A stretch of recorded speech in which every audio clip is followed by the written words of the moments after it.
আসসালামু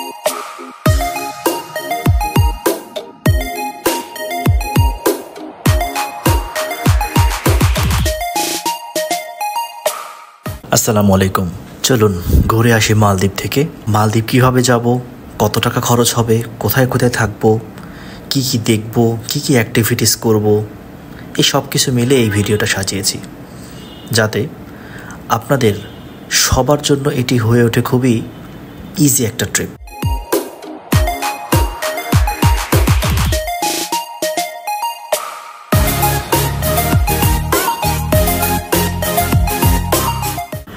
immigration complete করে আপনারা চাইলে ক্রেডিট কার্ড হোল্ডারদের জন্য এখানে রয়েছে কিছু স্কাই লাউঞ্জ।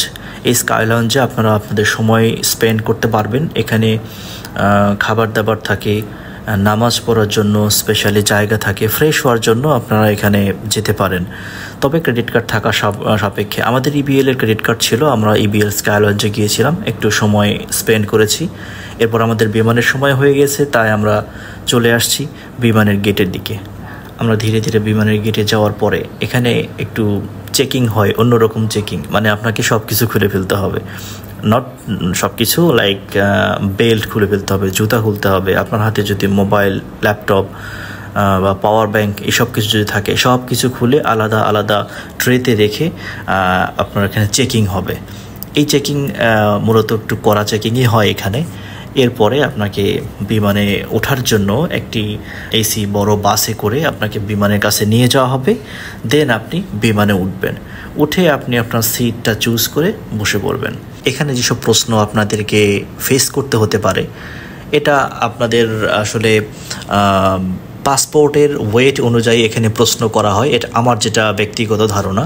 আপনাদের যদি আগে কোনো দেশ ভ্রমণ করা থাকে তাহলে আপনাকে একটু প্রশ্ন কম সম্মুখীন হতে হবে। আর আপনি যদি ফ্রেশ পাসপোর্ট নিয়ে যান, আগে কোথাও ভ্রমণ করেন নাই, তবে আপনাকে ওই ইমিগ্রেশন অফিসার আরেকটি অফিসারের কাছে আপনাকে ট্রান্সফার করে দেবে। তারা কিছু অ্যাডিশনাল প্রশ্ন আপনাকে করবে। আপনি কেন যাচ্ছেন, কাজের উদ্দেশ্যে যাচ্ছেন নাকি ভ্রমণের উদ্দেশ্যে যাচ্ছেন, এই যাবতীয় অনেক প্রশ্ন করবে এবং তারা আপনাকে গ্রিন সিগন্যাল দিলেই কেবল আপনি যেতে পারবেন। এইবার আমাদের বাংলাদেশ থেকে উড়াল দেওয়ার পালা। আমাদের প্লেন ধীরে ধীরে চলে আসছে রানওয়েতে, এখন স্টার্ট দেবে। আর আমি প্লেনের জানালার পাশের সিটটা একবারে ফুললি দখল করে বসে রয়েছি, কিভাবে প্লেনটা ওড়ে সেটা দেখার জন্য, এবং আপনাদেরকে দেখানোর চেষ্টা করছি। আমাদের প্লেন এখন স্টার্ট দিয়েছে, এখন মূলত উড়াল দেওয়ার জন্য রানওয়েতে দৌড়ানো শুরু করেছে। আর যখন এই প্লেনটা দৌড় শুরু করতেছে তখন ভিতরে একটা ভয় কাজ করতেছে আমাদের। আল্লাহ আল্লাহ করতেছি, দোয়া করতেছি আমরা যাতে প্লেনটা সুন্দরভাবে উড়াল দিতে পারে। এবং ভিতরে এক ধরনের কাঁপুনি সৃষ্টি হয়েছে প্লেনের ভেতরে, যেটার জন্য আমরা সিটটা জোরে শক্ত করে ধরে আছি আর আল্লাহর কাছে দোয়া করতেছি। কানে এক ধরনের শোঁ শোঁ আওয়াজ হচ্ছে, এটা যা সাধারণত অনেক স্পিডের কারণে বা উচ্চতা কারণে হয়ে থাকে, তো ভয়ের কোনো কারণ নেই, এটা হয়।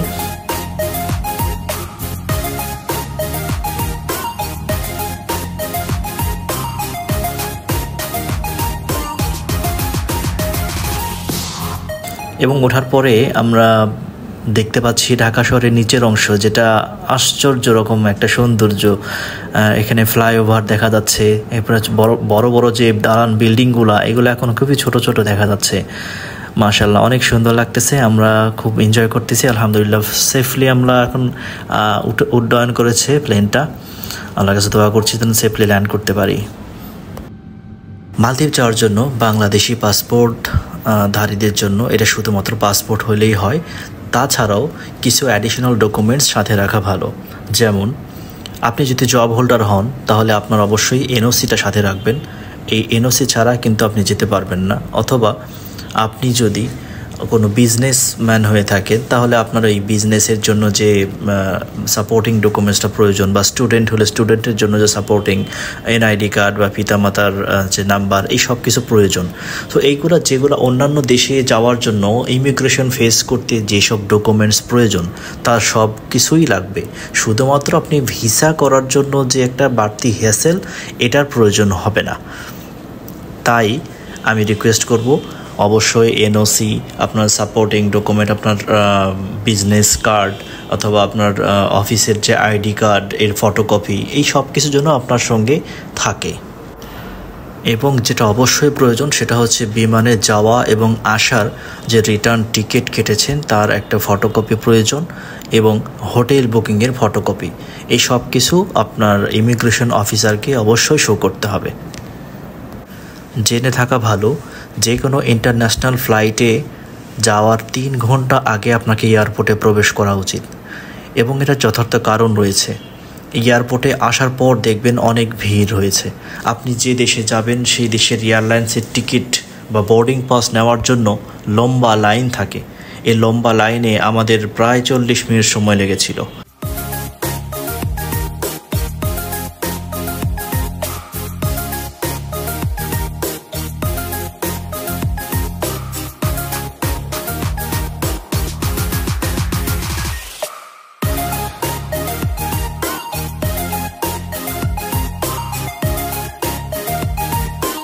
মেঘের ফাঁক দিয়ে দেখা যাচ্ছে সমুদ্র, বিশাল সমুদ্রের উপর দিয়ে আমাদের প্লেন চলছে। মাঝে মাঝে একটু করে বাড়ি খাচ্ছে মনে হয়, প্লেনটি একটু শব্দ হচ্ছে মনে হয়, মেঘের সঙ্গে কোনো একটা ক্ল্যাশ হচ্ছে। মাঝে মাঝে আমাদের পাইলট সংকেত দিচ্ছে সিট বেল্ট বেঁধে নিন, এখন মেঘের উপর দিয়ে যাচ্ছে, বিমানে একটু ঝাঁকি হতে পারে, আপনারা কেউ বিচলিত হবেন না। তো এই ধরনের সংকেত পাচ্ছি। আবার কিছুক্ষণ পরে পাইলট সংকেত দিচ্ছে এখন বেল্ট খুলতে পারেন, এখন আমরা নিরাপদে আছি। এরকম বিভিন্ন সংকেতের মাঝখান দিয়ে আমাদের প্লেনের যাত্রা চলছে। এবার আপনাদের প্লেন ভাড়া সম্পর্কে একটি আইডিয়া দিই। সাধারণত ঢাকা থেকে মালদ্বীপ রিটার্ন এয়ার টিকিটের প্রাইস পড়ে 40 থেকে 50 হাজার টাকার ভেতরে, যদি টিকিটটা একটু আগে আগে কাটা যায়। তবে টিকিটটা লাস্ট মোমেন্টে কাটতে গেলে এটার দাম অনেক বেশি হয়ে যায়। আমরা 15 দিন আগে কেটেছিলাম টিকিট, যার কারণে এটা পড়েছিল 51,000 টাকার উপরে। আমি আর একটা সাজেস্ট করব, আপনারা যে অনলাইনে প্রাইসটা দেখেন সবসময় গোজায়ন অথবা অনলাইন ওদের পোর্টালে, ইউএস বাংলার পোর্টালে, এখান থেকে টিকিট সরাসরি কাটবেন না। বাংলাদেশে অনেক টিকিট কাটার এজেন্ট আছে যারা অনেকটা কম টাকায় টিকিট পেয়ে যায়। কেমনে পায় জানি না, তাদের ডিরেক্ট কিছু অ্যাক্সেস থাকতে পারে, তাদের কাছ থেকে টিকিট কাটা ট্রাই করবেন, তাহলে টিকিটের প্রাইস কম পাবেন আপনারা। আমরা আলহামদুলিল্লাহ আল্লাহর রহমতে, অশেষ রহমতে আমরা মালদ্বীপ এয়ারপোর্টে পৌঁছে গেছি। মালদ্বীপের এই এয়ারপোর্টের নাম ভ্যালিনা ইন্টারন্যাশনাল এয়ারপোর্ট। এয়ারপোর্টটা অনেক সুন্দর। আমরা এয়ারপোর্টে নেমে সরাসরি চলে গেলাম ইমিগ্রেশন লাইনে। ইমিগ্রেশন লাইনে দাঁড়ালাম, তেমন কোনো কোশ্চেন করলো না, জাস্ট কোশ্চেন আপনারা কেন আসছেন, হোটেল বুকিং দেখলো, ওকে প্রসিড। তো এতটুকুই প্রশ্ন এবং উত্তর শেষ করে আমরা ইমিগ্রেশনটা কমপ্লিট করে আমাদের লাগেজটা কালেক্ট করলাম। ভ্যালিনা ইন্টারন্যাশনাল এয়ারপোর্টের কিছু অংশটা আমরা একটু ঘুরে দেখলাম, অপূর্ব সুন্দর, অনেক নিট অ্যান্ড ক্লিন। এয়ারপোর্ট থেকে বের হয়েই জাস্ট চোখের সামনে কী দেখলাম, দেখেই বললাম আলহামদুলিল্লাহ, সুবহানাল্লাহ। আল্লাহ আমাদেরকে তৌফিক দান করেছে, এত সুন্দর একটি জায়গায় আমাদেরকে নিয়ে এসেছে।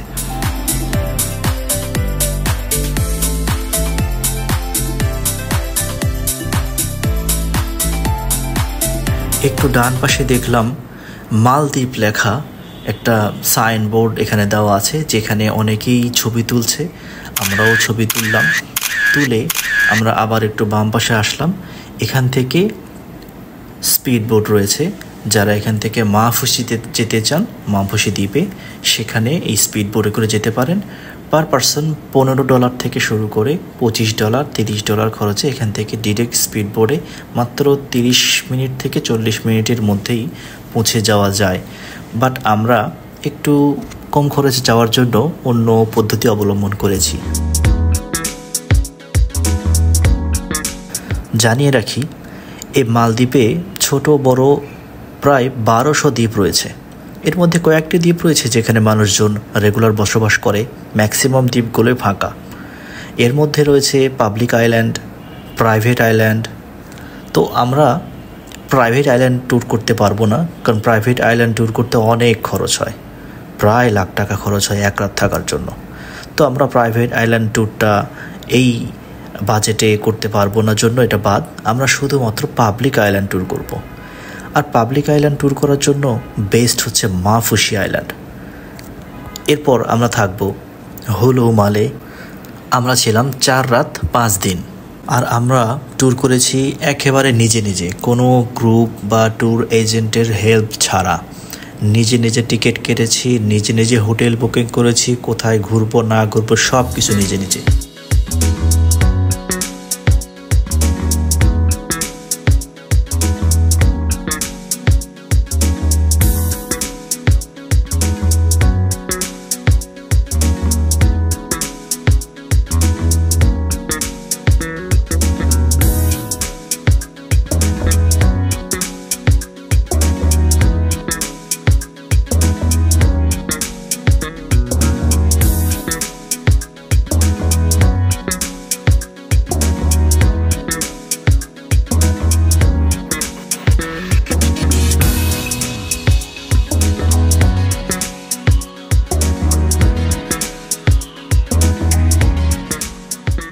আপনারা চাইলে সিম নিতে পারেন, বাট আমি সিমের জন্য টাকা খরচ করব না জন্য সিমটা নেই, কারণ যেসব জায়গায় আমরা যাব, যেসব হোটেলে, ওখানে ওয়াইফাইয়ের ব্যবস্থা থাকে।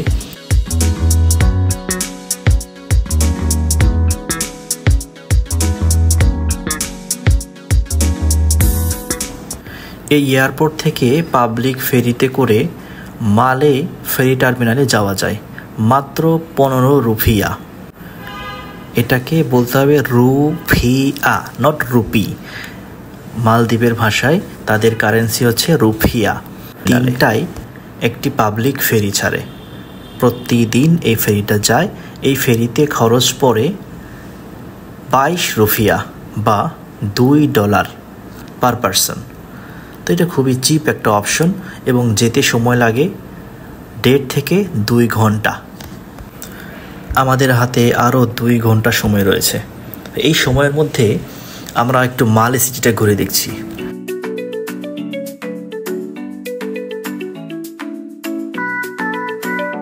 মালের আনাচে কানাচে ঘুরে দেখতেছি। একটা রেস্টুরেন্টের পাশে একটু বিচের মতো একটা জায়গায় আসলাম, দেখলাম এখান থেকে একটা চায়না মালদ্বীপ ফ্রেন্ডশিপ ব্রিজ, যেটা মালে এয়ারপোর্ট এবং হুলু মালে দ্বীপকে মূলত এটাকে একত্র করেছে। তো এই ব্রিজটা দেখছি, আর আমরা কিছুক্ষণ পরে ইনশাল্লাহ এই ব্রিজের নিচ দিয়ে চলে যাব মাফুসি আইল্যান্ডে।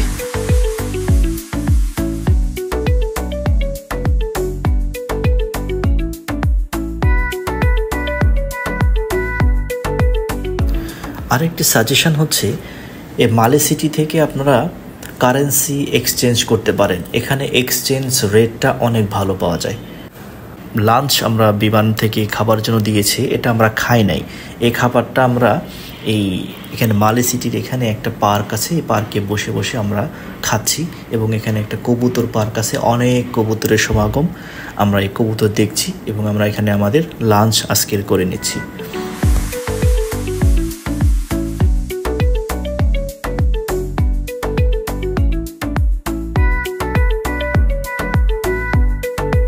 তো ফাইনালি একটা জায়গা খুঁজে পাইছি, এটা হচ্ছে মসজিদ। আমাদের পিছনে একটা বড় মসজিদ, মসজিদের এখানে, তারপরে একটা পার্ক। হ্যাঁ হ্যাঁ, এটা বিচের পারও দেখলাম যে অনেকে এখানে সাঁতার কাটতেছে, গোসল করতেছে। আর আজকের আবহাওয়াটা মাশাআল্লাহ অনেক সুন্দর।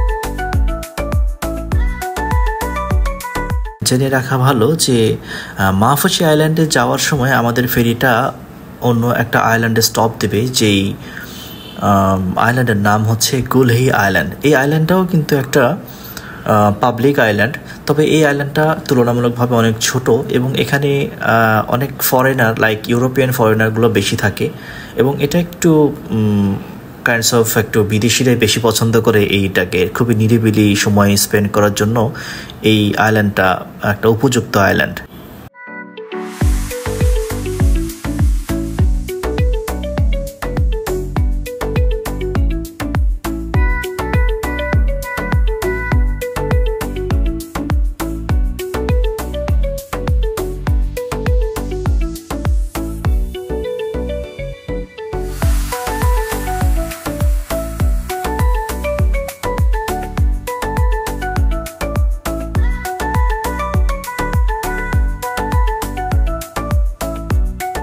মাত্র $2 খরচ করে আমরা চলে আসলাম মাফুসি আইল্যান্ডে। 2 ঘন্টা সময় লেগেছে আমাদের আসতে। আর ফেরিতে তেমন বেশি ভিড় ছিল না, আমরা আমাদের সিটে শুয়ে শুয়ে ঘুম পাড়তে পারতে আসছি। যদিও ঘুমায় নাই, বাট ঘুম পাড়ার জন্য যে স্পেস ছিল, আমরা এক এক সিটে এক একজন শুয়ে শুয়ে আমরা চলে আসছি। সো আমার মনে হয় এটা একটা বেস্ট অপশন, আপনারা চুজ করতে পারেন। আর এখানে একটা হাফ লিটার পানির বোতলের দাম হচ্ছে 10 রুপিয়া। 10 রুপিয়া মানে বাংলাদেশের বর্তমান কারেন্সি অনুযায়ী 7.5 টাকা যদি হয়, তাহলে 10 রুপিয়া মানে বাংলাদেশি টাকায় 75 টাকা এক বোতল পানির দাম। আলহামদুলিল্লাহ, আমরা চলে এসেছি মাফুসি আইল্যান্ডে। এবার আপনাদেরকে জানিয়ে রাখি মাফুসি আইল্যান্ডে হোটেল বুকিং করার পদ্ধতি। হোটেল বুকিং করার জন্য আমরা যে সাইটটা খুঁজেছিলাম booking.com-এ আমরা গিয়েছি। যাওয়ার পরে আপনারা একটু সার্চ করে দেখবেন আপনাদের রেট অনুযায়ী, লাইক আমরা যেটা পড়েছিলাম 7 থেকে 8 হাজার টাকা পার নাইট আমরা হোটেলে ছিলাম। মোটামুটি মানের হোটেল ছিল এটা। বাট এটা যেহেতু একটা ছোট আইল্যান্ড, আপনি যেখানেই থাকেন না কেন আইল্যান্ডের আশেপাশে দিয়েই আপনি ঘোরাঘুরি করতে পারবেন। তবে আপনারা যদি বাজেট ফ্রেন্ডলি না হয়ে একটু বিচ সাইডের হোটেলে থাকতে চান, তাহলে এখানে অ্যারিনা বিচ হোটেল এবং কানি beach hotel, Triton resort and hotel এইসব দেখতে পারেন। এগুলোতে সাধারণত 20,000 থেকে 30,000 টাকা পার নাইট রুম পাওয়া যায়, সি ভিউ রুম। এগুলো আসলেই খুবই ভালো হোটেল, আমরা ঘুরে ঘুরে দেখেছি বাইরে থেকে, আপনারা চুজ করতে পারেন। এইবার আসি খাবার। আমরা প্রত্যেকটা সময়ে 150 থেকে 200 রুপিয়ার মধ্যেই আমাদের পার পার্সনের খাবারটা কমপ্লিট করেছি। তো এখানে যেহেতু টাকার মানটা অনেকটা বেশি, আপনি এখানে মিট, তারপরে খাসির গোস্ত, মুরগি সব কিছুই পাবেন। এখানে অনেক বাঙালি হোটেল রয়েছে, যেহেতু এখানে বাঙালি মানুষের আনাগোনা অনেক বেশি। সো খাবার পাইতে কোনো সমস্যা আশা করি হবে না। তো আমাদের প্রত্যেকজনের জন্য প্রায় 1500 টাকা করে চলে গেছে প্রত্যেক মিলে। চিন্তা করেন 200 রুপিয়া মানে 1500 টাকা বাংলাদেশি টাকায়। এরপরে আসি অ্যাক্টিভিটিস। আমরা যেদিন জার্নি করেছি বাংলাদেশ থেকে, সেই দিনটা মূলত সেট করেছি ফুল জার্নি, মানে বাংলাদেশ থেকে ভ্যালিন ইন্টারন্যাশনাল এয়ারপোর্ট, ওখান থেকে মালে থেকে মাফুসি। তো আজকে পুরো দিনটাই জার্নি ছিল। আমরা রেস্ট করছি এবং সন্ধ্যাবেলা বের হয়ে আমরা আগামীকালের জন্য বুকিং করব, আমরা যে হাফ ডে ট্রিপ নেব এটার জন্য। তো হাফ ডে ট্রিপের জন্য দেখলাম অনেক দোকান বসে আছে যারা হাফ ডে ট্রিপ পরিচালনা করে। অনেক বাঙালি ভাইদের আমরা পেয়েছি, তাদের সঙ্গে কথা বলে একটু দর কষাকষি করে সামান্য কিছু কমাইতে পেরেছি। লাইক আমরা যেটা ঠিক করেছি সেটা হচ্ছে half day trip per person আমাদের পড়েছে $60। এই প্যাকেজের মধ্যে ছিল প্রথমে এরা ডলফিন শো দেখাবে, এরপরে নিয়ে যাবে হচ্ছে স্যান্ড ব্যাংকিং নামে যে জায়গাটা, ওখানে লাঞ্চ করাবে। এরপরে শার্কের সঙ্গে সুইমিং হবে। শার্কের সঙ্গে সুইমিং করার পর আমরা যাব গুলি আইল্যান্ডে। ওখানে সুন্দর একটা দোলনা আছে সমুদ্রের বিচে, ওই দোলনাতে ফটো সেশন করবো আমরা, একটু গুলি আইল্যান্ডে ঘুরে দেখব। দেন ওখান থেকে আসব স্নরকেলিং করার জন্য, যেখানে অনেক সুন্দর সুন্দর রং বেরঙের অনেক মাছের সাথে আমরা স্নরকেলিং করব। এই সকল কিছুর কস্ট মূলত $60 পার পারসন। এরপরে আমরা আরেকটি প্যাকেজ নিই, যে প্যাকেজের সাথে কয়েকটি ওয়াটার রাইড রয়েছে, ওয়াটার অ্যাক্টিভিটিস। তো আমরা এটাকে একটু কাস্টমাইজ করে নিই। লাইক আমাদের কায়াকিংটা আমরা করব না, বা জেট স্কি যেটা আছে স্পিড বোটে মানে অনেক জোরে করে যে নিয়ে যায়, এটা করব না। আমরা শুধু করব হচ্ছে ফান টিউব বা টিউব রাইড, যেটাতে আমরা বলি যে সোফার মতো টিউবের মধ্যে বসায় রাখবে, তারপর অনেক জোরে স্পিড বোর্ডের সাথে লাগায় এটাকে নিয়ে ঘুরবে এটা, এবং প্যারাসেইলিং। এই দুটার জন্য আমাদের পড়েছিল পার কাপল $90।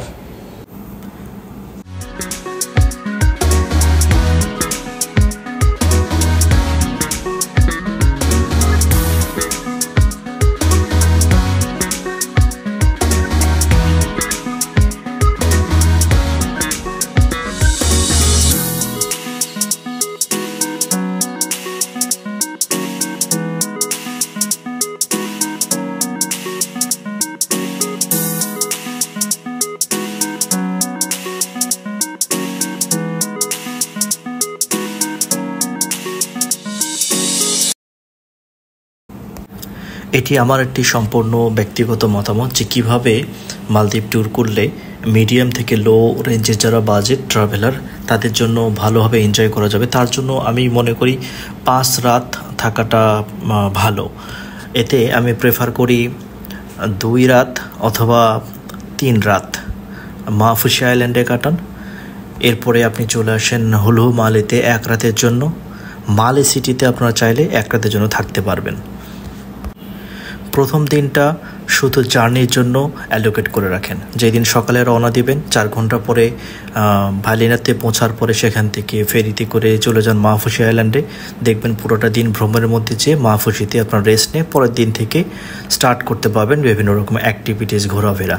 তো আমি প্রথমে যেটা সাজেস্ট করব, প্রথম দিন আপনারা কিছু ওয়াটার অ্যাক্টিভিটিস করে নিতে পারেন, যেমন প্যারাসেলিং, জেট স্কি, তারপরে ফান টিউব, যেগুলো অপশন আছে এগুলো নিতে পারেন এবং বাকিটা অর্ধেক দিন রেস্ট করেন। দেন আপনারা আর একটা প্ল্যান করতে পারেন, সেটা হচ্ছে যে day trip, half day trip, যেখানে শার্কের সঙ্গে সাঁতার কাটা, এরপরে স্নরকেলিং করা, গুলি আইল্যান্ডে ঘোরা, এটার জন্য আর একটা দিন রাখতে পারেন। এটা হাফ ডের মধ্যেই মূলত হয়ে যায়। রিল্যাক্সে ঘুরতে চাইলে 2 দিন এভাবে করে স্পেন্ড করতে পারেন। এরপরে আপনারা যদি ওয়াটার ভিলা দেখতে চান তাহলে ডে ট্রিপের জন্য 3য় দিনে আপনারা ওয়াটার ভিলা দেখে চলে আসতে পারেন। আর যদি মাহফুশিতে আপনারা 3 দিন না থেকে 2 দিন থাকতে চান তাহলে প্রথম রাতে পৌঁছানোর পরের দিনেই আপনারা সকালে ডে ট্রিপে চলে যাবেন। ডে ট্রিপ থেকে বিকালে এসে লাইক 2টা থেকে 3টার মধ্যে ওরা চলে আসে। তো এসে এখানে আপনারা প্যারাসেলিং বা ওয়াটার অ্যাক্টিভিটিস যেগুলো আছে এগুলোও করতে পারবেন। এরপর চাইলে যারা ওয়াটার ভিলা দেখতে যাবেন তারা ওয়াটার ভিলা দেখতে গেলেন, অথবা যারা এটা দেখতে যাবে না তাহলে মাহফুশি আইল্যান্ডটাকে একটু সুন্দরভাবে চারিদিকে ঘোরাঘুরি করে স্পেন্ড করতে পারেন একটা দিন, যারা 2 রাত থাকতে চান। তবে 3 রাত থাকাটা আমি প্রেফার করব। 3 রাত থাকলে এত চাপ পড়বে না, রিল্যাক্সে থাকতে পারবেন। এটা ডিপেন্ড করবে আপনাদের যেমন প্ল্যান করবেন তার উপরে।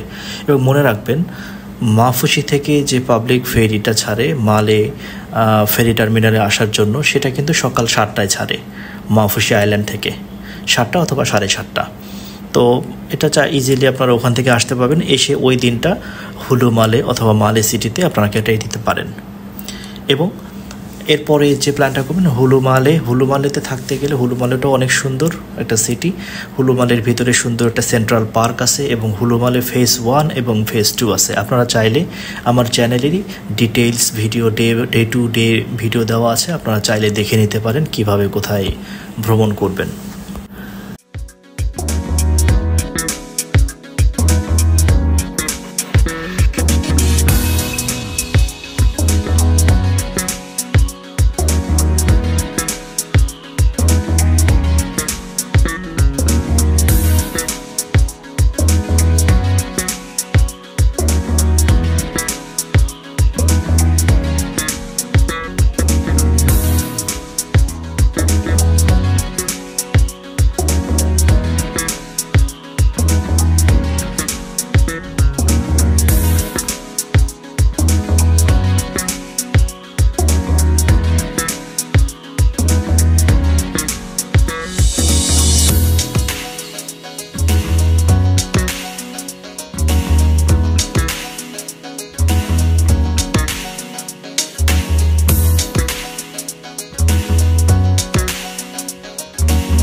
বিভিন্ন রকম লাক্সারিয়াস ওয়াটার ভিলার জন্য মালদ্বীপ বিখ্যাত।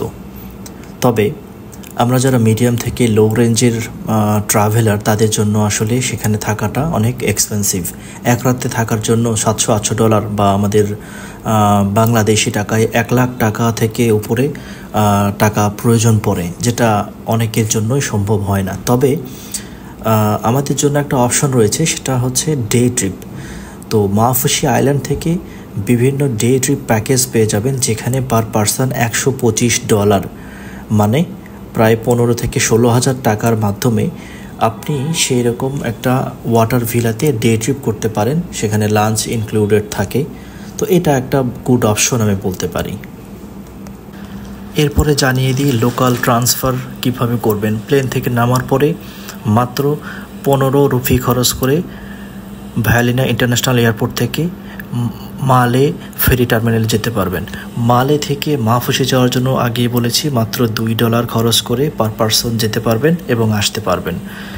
এবং আপনারা যদি মালে থেকে হুলু মালে যেতে চান, সেখানে মাত্র 10 রুপি, ওদের টাকায় 10 রুপি খরচ করে যেতে পারবেন পার পারসন। ওদের পাবলিক বাস, অনেক সুন্দর ব্লু কালারের ডাবল ডেকার বাস আছে, আবার এসি বাস আছে, খুব ভালো সুযোগ সুবিধা। এবং আপনি যদি হুলু মালে ফেজ 1 থেকে ফেজ 2-তে যেতে চান, মাত্র 10 থেকে 15 রুপি খরচ করে যেতে পারবেন।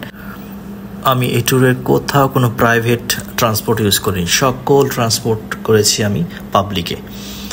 এরপরে আসি খাবার দাবারের জন্য মাহফুশি আইল্যান্ডে যথেষ্ট বাঙালি রেস্টুরেন্ট পাবেন। তো খাবারের কোনো অসুবিধা হবে না, তবে দামটা একটু মাথায় রাখবেন। ওখানের 150 থেকে 200 রুপি খরচ পড়বে প্রতিদিন পার পারসন খাওয়ার জন্য। 2 জন খাইলে ওখানে কম্বাইন করে খাওয়া যায়, তবে ওই রকমই খরচ পড়ে। এবং হুলু মালেতে বা মালে সিটিতেও যথেষ্ট বাংলাদেশি রেস্টুরেন্ট রয়েছে, বাংলাদেশি অনেক লোকজন সেখানে কাজ করছে। খাবারের জন্য শুধু খরচটাই একটু মাথায় রাখা উচিত, যেহেতু বাংলাদেশি টাকায় 7.5 টাকা, এখন যখন কথা বলছি 7.5 টাকা ইজিক্যাল টু ওদের টাকায় 1 টাকা। এবার আসি কস্ট। আমি সাজেস্ট করব, আপনারা যদি প্লেনের টিকিটটা একটু কমে কাটতে পারেন, তাহলে আপনি এখানে অনেক বেশি সেভ করতে পারবেন। আমার খরচ হয়েছিল প্লেন ফেয়ার বাবদ 1,03,000 টাকা। তবে আমি সাজেস্ট করব আপনারা একটু আগে ভাগে টিকিট কাটলে সেখানে 80 থেকে 85,000 টাকার মধ্যে 2 জনের জন্য, বা একজনের জন্য 40 থেকে 45,000 টাকার মধ্যে এই প্লেন টিকিটটা কাটতে পারবেন। এরপরে 4 রাত থাকার জন্য খরচ হয়েছিল হোটেল কস্ট 30,000 টাকা। আমার এভারেজ কস্ট ছিল 8,000 টাকা পার নাইট। আমি 7,000 টাকা বা 6.5-7 এর মধ্যেও একটা হোটেলে থেকেছি মাহফুশি আইল্যান্ডে। এবং হুলুমালে এসেও আমি প্রায় 8 থেকে 9,000 টাকার হোটেলে থেকেছি। তো এভারেজ 4 রাতের জন্য পড়েছিল 30,000 টাকা। এরপর বিভিন্ন অ্যাক্টিভিটিসের জন্য আমার পড়েছিল, আমি 2টা মাত্র অ্যাক্টিভিটিস করেছিলাম, মানে হচ্ছে একটা হাফ ডে ট্রিপ, মানে শার্কের সঙ্গে সাঁতার কাটা, গুলি আইল্যান্ড ঘোরা। এটার জন্য 2 জনের জন্য পড়েছিল $50-100। এবং আমরা কাস্টমাইজ করে শুধু 2টা ওয়াটার অ্যাক্টিভিটিস করেছিলাম, একটা প্যারাসেলিং এবং এর সাথে ফান টিউব, মানে সোফার মধ্যে করে নিয়ে যে সমুদ্রের মধ্যে ঘোরাবে, এটার জন্য খরচ পড়েছিল এই 2টা মিলে $90 পার কাপল। তাহলে $190 পরে বা বাংলাদেশি টাকায় 23,000 টাকা। এরপরে আমাদের এই 4 রাত 5 দিনে সকল খাবার দাবার খরচ পড়েছিল বাংলাদেশি টাকায় 15,000 টাকা।